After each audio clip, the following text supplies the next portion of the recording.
Hello guys, তো আজ বানিয়েছি চিজে ভরা নুডলস। তো এটা দেখতে যেমন অসাধারণ, খেতে তার থেকে আরও বেশি। তো প্রথমেই জলটাকে খুব ভালো করে গরম করে নিয়ে দিয়ে দিয়েছি 3টে ম্যাগি। তারপর সিদ্ধ করে জলটাকে একটা স্ট্রেনারের সাহায্যে ছেঁকে নেব। সাইড করে রেখে দিলাম। এখন কড়ার মধ্যে দিয়ে দিচ্ছি সাদা তেল আর কিছুটা কুচানো পেঁয়াজ।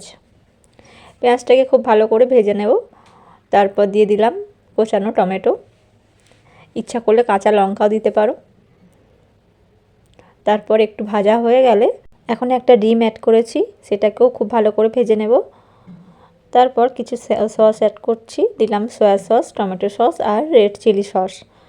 তারপর অল্প একটু জল দিয়ে সবগুলোকে খুব ভালো করে মিশিয়ে নেব। সামান্য একটু নুনও দিয়ে দিলাম, নুনটা একটু বুঝে দিতে হবে। তারপর ম্যাগি মশলাগুলোকেও দিয়ে দিলাম।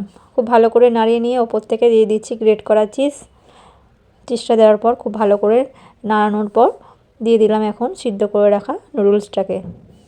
তারপর সবগুলো উপকরণকে একসাথে মিশিয়ে ওপর থেকে গ্রেট করা চিজ দিয়ে দিলেই তোমার স্পাইসি চিজ নুডলস রেডি।